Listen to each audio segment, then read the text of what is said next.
오늘 설교 후에 말씀 기도는 최고라는 청년과 저 다시 한번 상기시켜 드립니다. 뭐 이렇게 기도를 맡기고 예배 순서를 맡기면 교인들이 다 저한테 뭐라 그러냐, 목사님 그런 거 좀 시키지 마세요. 그래.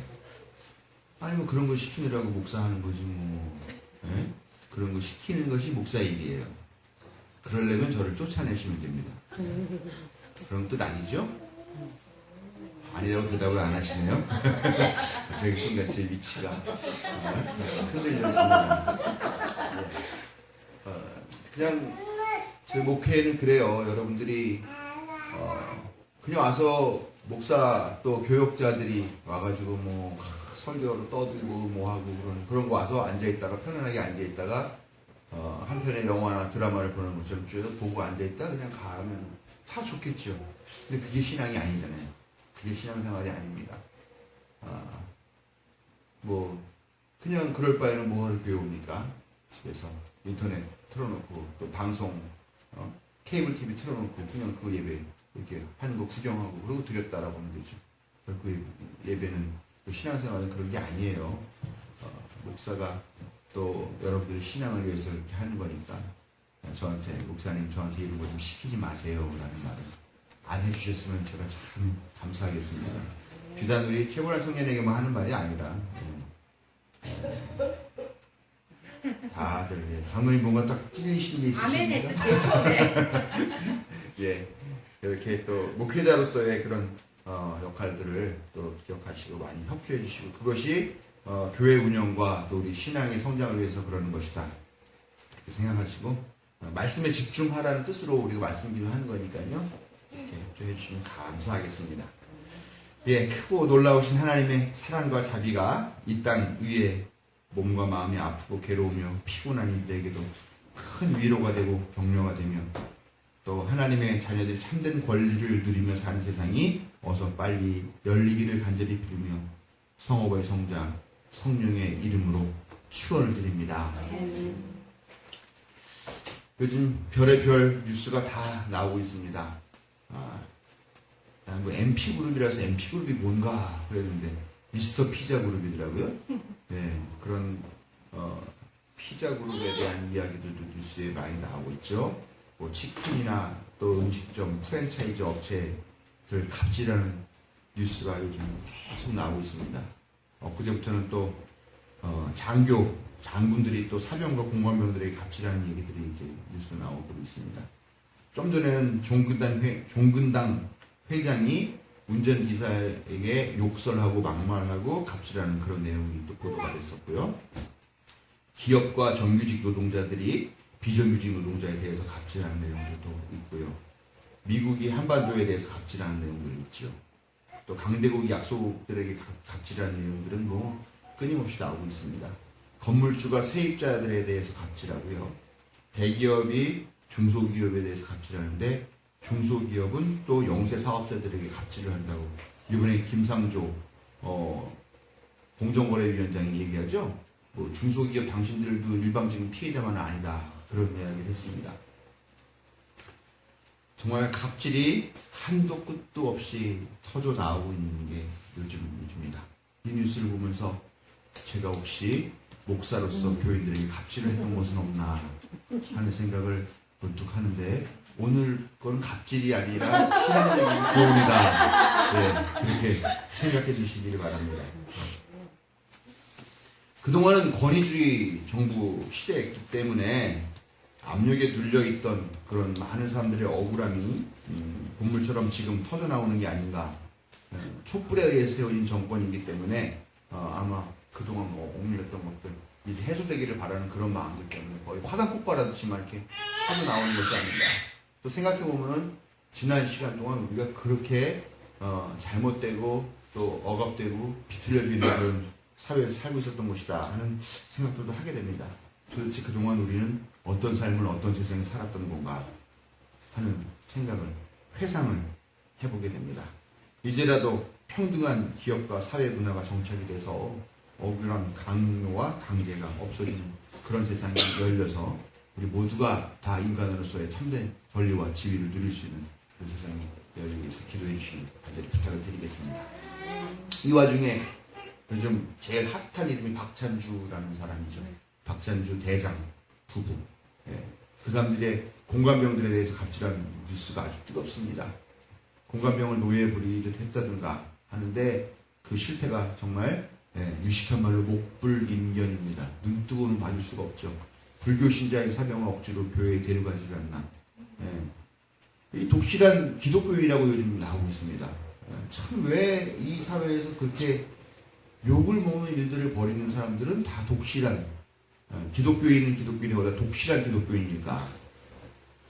이게 어떤 사회적으로 독실한 기독교인들을 매장시키기 위한 음모가 있는 게 아닌가 하는 생각이 들기도 하는데, 한편으로는 독실한 기독교인들이 사회에서 상당히 중요한 역할들을 차지하고 있는데 이 사람들의 신앙이 잘못해도 한참 잘못됐구나 하는 생각들을 갖게 된다는 겁니다.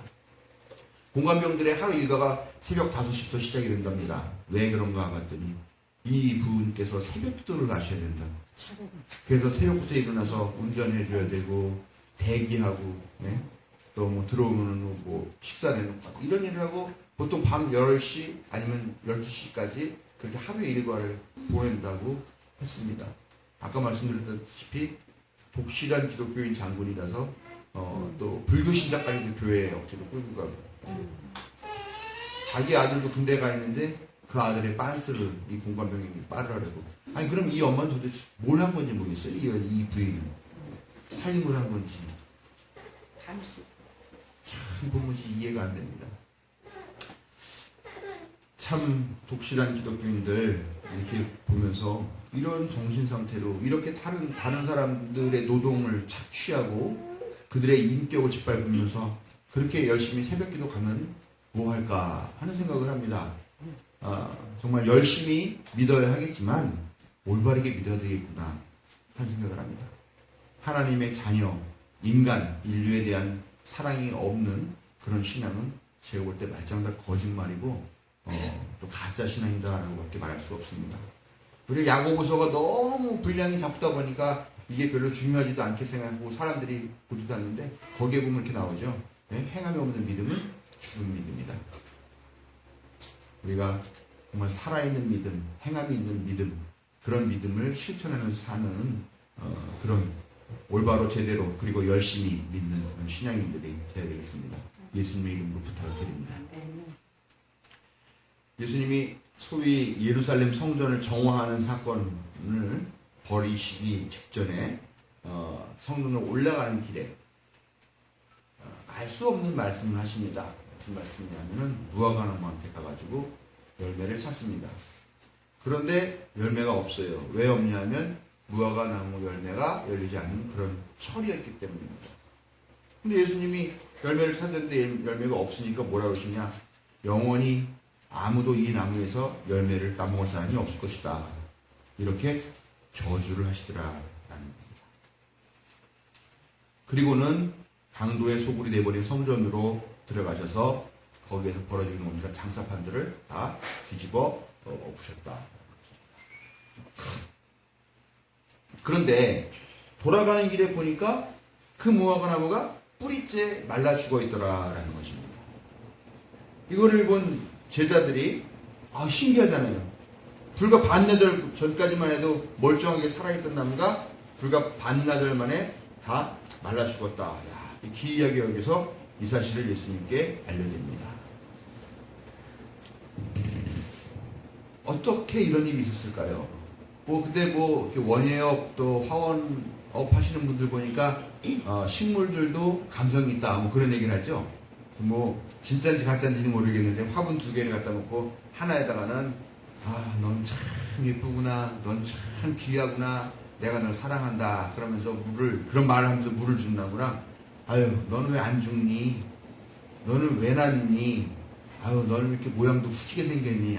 꼴보기 싫어. 할 수 없이 물은 준다만 이렇게 말을 하면서 주는 그 나무 2개 중에서는 칭찬을 받고 사랑받는 하는 말을 한 나무는 잘 자라고 그런 말이 있습니다.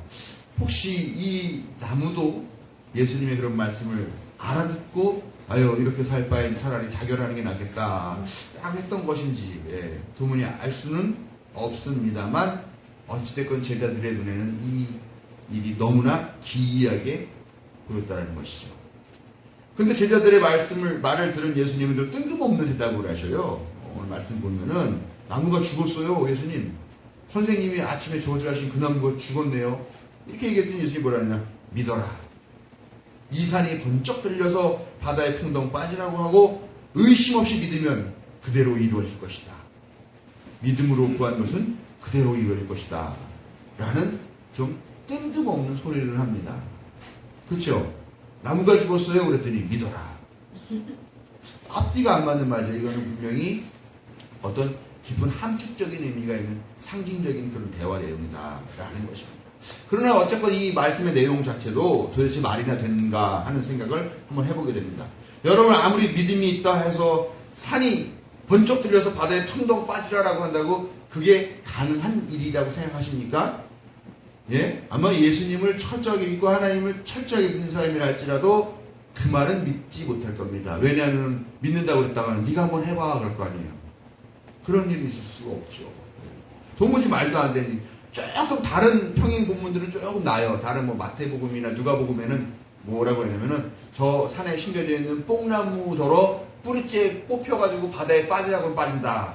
그건 혹시 모르겠어요. 뽕나무 한 그루 정도는 믿음이 있다면 그런 기적 같은 일이 벌어질지 모르겠지만 이거는 뭐 뽕나무가 수백 그루 수천 그루가 심겨 있는 산을 통째로 들어서 물에 빠지라. 될 수도 없는, 말도 안 되는, 가능할 법하지도 않은 그런 이야기를 예수님이 뜬금없이 하시더라라는 겁니다. 근데 이 말씀은 말씀드린 대로 단순하게 무화과 나무 하나에 한 그루에 걸려있는 그런 기이한 기적 같은 일에 대한 말씀이 아니라 좀 더 크고 상징적인 의미가 들어있더라라는 겁니다.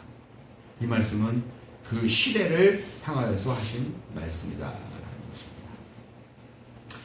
지난주에도 말씀드렸다시피 당시 유대에는 로마 제국주의와 또 로마에 의해서 임명된 왕 헤롯의 포갑적인 정치가 있었고 거기에 유대교의 제사장 그룹이 또 거기에 부역을 해가지고 율법주의라고 하는 강력한 종교적인 무기로, 사회적인 무기로 그 당시에 95%에 달하는 농민과 장인들, 평민들을 통제하고 억압하는데 부역을 하는 그런 시대였다는 겁니다.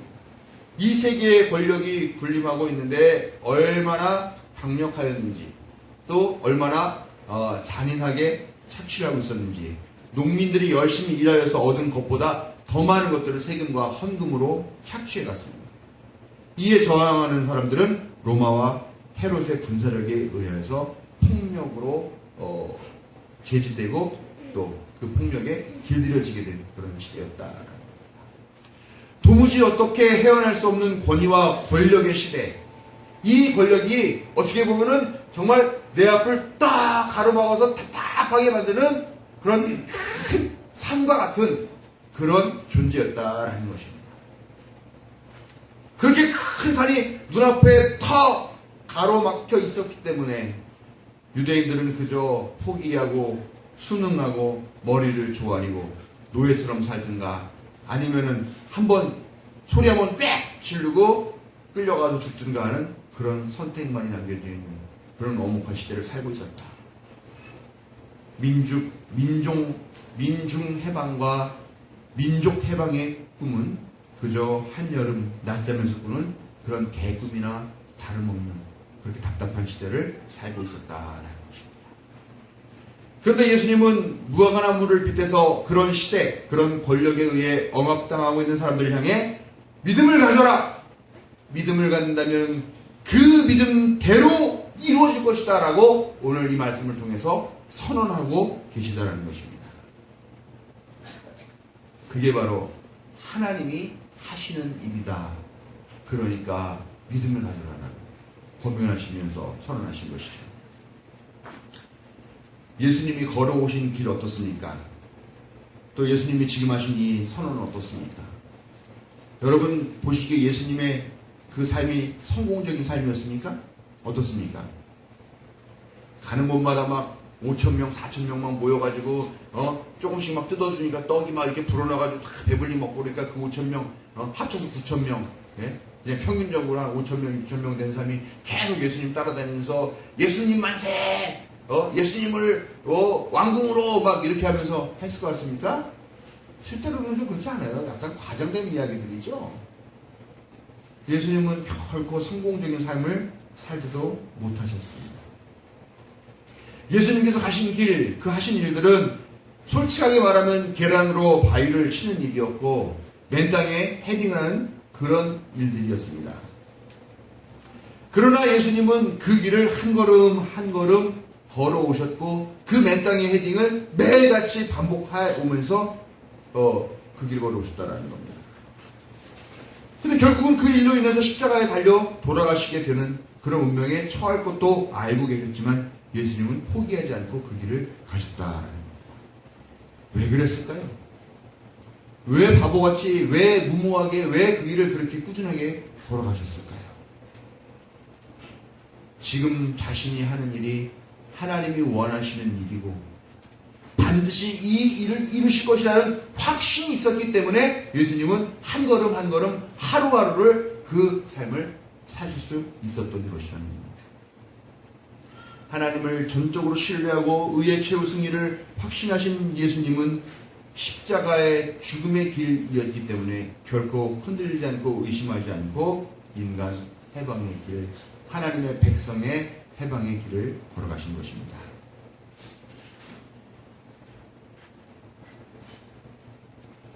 로마 제국주의, 또 헤롯의 폭압정치, 유대교의 율법주의가 정말 큰 산같이 앞을 턱 가로막고 답답하게 하고 있는 그런 시대, 도무지 일어날 수 있을 것 같지 않은 일, 일어나지 않을 일, 일어날 수 없는 일들이 예수님을 통해서 결국은 일어나게 되었다는 겁니다. 예수님의 말씀을 듣고 이 사람들은 자기 자신이 누군지를 깨닫게 되었고 하나님은 자신들을 억압하는 존재가 아니라 우리가 아버지라고 부를 수 있는 그런 존재라는 사실을 깨닫게 되고 자신이 얼마나 귀한 존재인가를 알게 되고 정체성을 바로 갖게 되었을 때에 이 사람들은 기꺼이 예수님을 따라서 그 십자가의 길, 그 세계 변혁의 길을 따라 나서게 된 그 역사가 시작된 것이고 그 역사가 바로 오늘과 같은 이런 민주주의를 이루게 되고 사람이 사람으로서의 기본적인 존엄성을 갖춘 그런 존재라는 자의식을 갖는 시대로까지 열리게 되는 것임을 믿으시기 바랍니다. 하나님 일은 바로 그런 거예요. 하나님께서 이 일을 이루실 것이다라고 확신하고 믿는 사람들을 통해서 반드시 그 일을 성취하심을 믿으시기 바랍니다. 지난 9년 동안 우리가 얼마나 지옥 같은 세상에서 살았는가 하는 것들이 이제 아주 명백하게 보입니다. 그렇죠? 수많은 갑질과 부정부패, 나원참, 군인들 특히 군인들 침상 교체 사업 해준다, 뭐 1인용 침대를 놔주겠다, 뭐 이러면서 뭐 6조 5천억 원인가를 나라에서 받아갔다는데 그 돈이 흔적도 없대요. 지금 어디가 있는지 아무도 모른답니다. 감사를 했는데 그냥 넘어갔다 그래요. 어떻게 이런 일이 6조요? 6조? 6천만 원도 없는데 제가 6조 저 같은 한 달에 봉급 직장에서 한 130만 원 정도 받는 저한테서 그 소득세 다 떼가지고 그렇게 악착같이 세금 낸 그 돈으로 그런 사람들의 돈으로 6조 5천억 원을 갖다가 그 침대를 갖다 놓는다. 참 기가 막힌 그런 세상에 살았던 거예요. 그 수리온 헬기라는 것도 들어보셨죠? 아니 헬리콥터 엔진이면 열이 엄청날 텐데 거기에 얼음이 온대요. 야, 이건 헬기를 만들었더니 냉장고를 만들었어요. 대단한 기술력입니다. 이런 비리와 억압들, 폭력적인 공권력, 생태계 파괴, 지식인들의 권력자들에 대한 부역, 또 권력자들의 방송 장악, 보수 친일 세력의 권력 독점, 문학의 블랙리스트, 정경 유착, 국정원의 무소불위의 또 불법적인 권력 행사, 노동 탄압, 천박한 물질 만능주의, 무한 경쟁, 도무지 지금 지난 살아온 10여 년의 삶이 말도 안 되는 일들로 뒤범벅이 된 그런 시대였다라는 것을 요즘에야 깨닫게 됩니다. 이명박 박근혜 정권의 부정과 문둥에 저항해서 국민들이 촛불을 들고 거리에 나섰습니다. 그랬더니 촛불 들고 나온 사람을 다 일일이 색출해내가지고 그 사람들을 재판에 회부해서 벌금을 100만원, 200만원, 300만원, 500만원 그렇게 때렸죠. 우리 교회에도 있잖아요.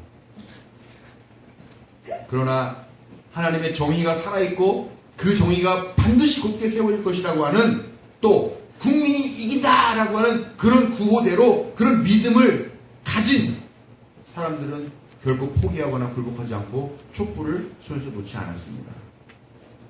국민들은 정의의 최후 승리를 믿고 그 믿음은 어떻게 됐습니까? 결국 부정하고 무능한 권력을 쫓아내고 새로운 대통령, 촛불 대통령을 선출하는 이런 기적과 같은 역사가 일어났다는 것입니다.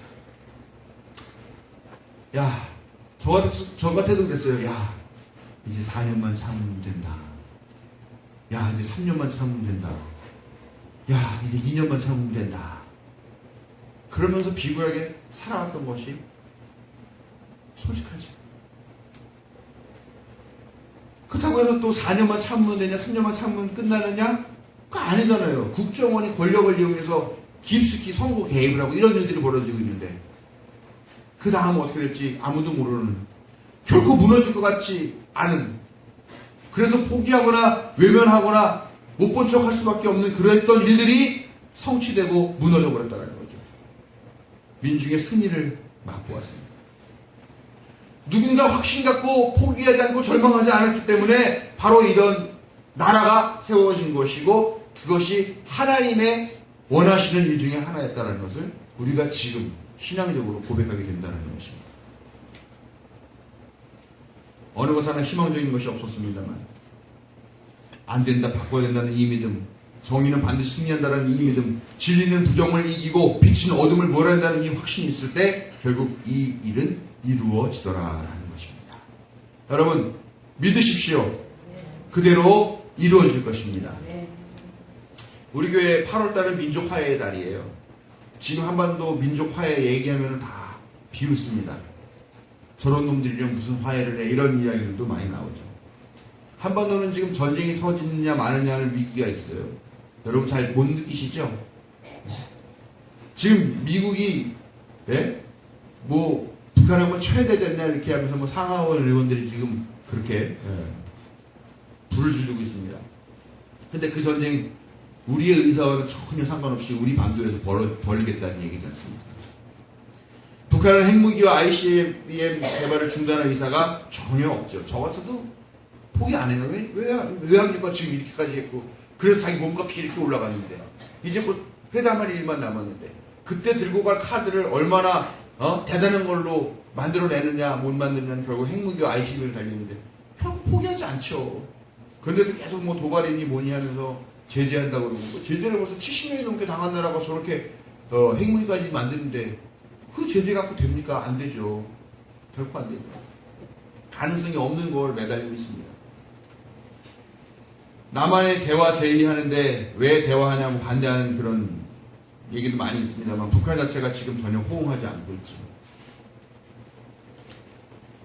이런 상황에서 우리 민족이 스스로 할 수 있는 게 아무것도 없는 것 같습니다. 민족화에 아무리 떠들어봤자 가능성이 없어 보이는 것이 현실입니다. 그러나 여러분, 민족이 하나 되는 것은 하나님의 뜻임을 믿으시기 바랍니다. 믿고 그대로 나아가면 이루어질 것을 확신해야 돼요. 아무리 정세가 복잡하고 어렵고 또 여러 가지 강대국들이 자기네 주판을 튕기면서 이렇게 한다 하더라도, 민족화해야 민족의 협력 될 것이라는 그런 미래를 믿을 때 하나님은 이루어 주실 줄로 확신하시기 바랍니다. 중국에 우공이산이라고 하는 고사가 있습니다. 들어보셨나요? 우공이산. 중국의 태행과 왕옥이라고 하는 두 산맥이 있는데, 오래전에 북산을 사이에 두고 있는데 지금과는 전혀 다른 그런 모양이었더라고 합니다.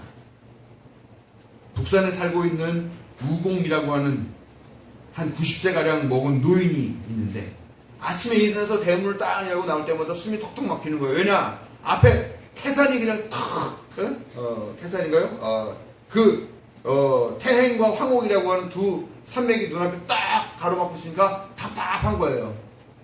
어디 이웃마을에 가려고 해도요, 700리를 삥 돌아가야 된다는 겁니다. 너무 답답하죠. 그래서 어떻게 할까? 가족회의를 했다고 합니다. 그래서 가족회의를 하고서 우리가 이 두 산맥을 옮기자. 그래서 결의를 해가지고 그날부터 큰 산맥의 흙을 퍼담아가지고, 그러면 이 흙을 퍼담아서 어디다가 옮겨놔야 되잖아요. 어디다 옮겨놔요? 왕복하는데 1년이 걸리는 발해만까지 가서 그 바다에다가 퍼 넣었답니다. 말이 안 되죠. 이게 삼태기 하나 퍼가지고 들고서 1년 동안 가가지고 버리고 와가지고 다시 한석 뜯어가지고 또 도무지 말이 안 되는 일입니다. 그런데 이 작업을 이 가족이 매일매일 일어나서 했습니다. 이런 우공의 멍청해 보이기까지 하는 이 모습을 보고 주위 사람들이 빈정거리면서 우공에게 그 왜 쓸데없는 짓 하냐고 이렇게 말렸죠. 그랬더니 이 우공이라는 사람이 뭐라고 얘기하냐면, 나는 90세니까 늙었어. 하지만 나에게는 자식과 손자가 있고 그들도 자자손손 대를 이어나갈 것이니까. 그렇지만 산은 더 이상 퍼지진 않지 않냐. 우리 자손들이 계속 대를 이어서 이 산을 한석 한석 퍼나가게 될 때에 결국은 이 산이 깎여서 평평하게 될 날이 올 것이다 라고 이야기를 했습니다. 그래서 정말 그런 일들이 일어났을까요? 안 일어났을까요? 어땠을 것 같아요? 네, 요 다음부터 약간 황당한 이야기인데요. 산신령이 이걸 듣고 옥황상제한테 얘기했더니 옥황상제가 이 우공의 이 노력을 가상하게 여겨서 두 산을 멀리 옮겨 주었다라고 합니다. 여러분 어때요? 교훈적인 얘기입니까? 근데 이 이야기가 사실 두 가지의 이렇게 서로 다른 뜻이 있어요. 우공이라고 말할 때 우자가 어리석은 우자예요. 그러니까 참 어리석은 사람. 그러니까 미친 사람이죠. 산을 옮기겠다고 한 사람 한 사람 떠가지고 그거를 옮기는 그런 사람. 그러니까 미친 어리석은 사람이 산을 옮기려고 하는 쓸데없는 짓을 한다라고 하는 의미로도 이 뜻이 쓰이고 있습니다만, 원래 뜻은 그렇게 확신을 갖고 꾸준하게 한 걸음 한 걸음 한 삽 한 삽 푸다 보면 결국은 산도 옮기는 기적 같은 일이 일어날 것이다 라고 하는 그 의미가 원래 뜻이라고 합니다. 여러분, 이런 일들은 믿음이 없으면 절대 할 수 없는 일이죠. 여러분, 만약에 로또 번호를 확실하게 알고 있다는 생각이 있으면 어떻게 하겠습니까? 사죠. 나 로또 번호 이번 주에 뭔지 안다? 그러고만 있지 않죠. 확신이 있으면 그 일을 이루기 위한 실천을 하고 행동으로 옮기게 된다라는 것입니다. 예수님이 걸어가신 길, 사신 삶이 바로 그런 삶이라는 겁니다. 여기 단서가 있어요. 맨 마지막 절 보면은요, 기도하면서라는 얘기예요. 기도하면서 구하는 것은 이미 받은 것이라고 예수님이 가르치고 계세요. 이 말은 뭐냐? 기도하는 삶 자체가 이미 이룬 삶이다라는 겁니다. 기도 안 하는 삶은 이룬 삶이 아니고요, 기도하는 삶은 이미 이룬 삶이에요. 이미 그 소원 성취한 것이고 이미 그 기도의 제목들을 이룬 삶이다. 기도는 뭐냐? 올바른 삶에 대한 헌신과 실천의 삶이다라고 그렇게 저는 정의합니다. 올바른 삶에 대한 바른 가치관을 갖고 그 삶을 이루기 위해서 헌신하고 실천하는 그런 기도하는 삶을 산다고 한다면 그때 이미 이룬 것이나 다름없다라고 하는 이런 믿음, 이런 확신을 가질 때에 하나님이 우리와 함께 계시면서 우리의 믿음을 현실로 만들어주는 놀라운 기적의 역사를 보게 될 것입니다. 여러분이 바라고 기대하시는 것은 무엇입니까? 여러분이 간절하게 바라고 확신하고 믿는 어떤 그런 소원은 무엇입니까? 그런데 그 소원은 과연 하나님의 뜻에 부합하는 그런 소원입니까? 그리고 반드시 이루어질 것이라고 확신하고 계십니까? 혹시 택도 없다고 절망하고 포기하고 있는 것은 아닙니까? 여러분이 품고 있는 믿음과 바람이 정말 하나님께서 기뻐하시는 그런 것들이라면 확신 갖고 절망하고 포기할 것이 아니라 기도하는 삶을 사실 때 하나님께서 반드시 이루어줄 줄 믿습니다. 그런 역사가 바로 여러분들 모두에게 또한 이 나라와 민족 위에 그리고 하나님의 백성인 인류 위에 일어나시기를 성호의 성자 성령 이름으로 축원드립니다.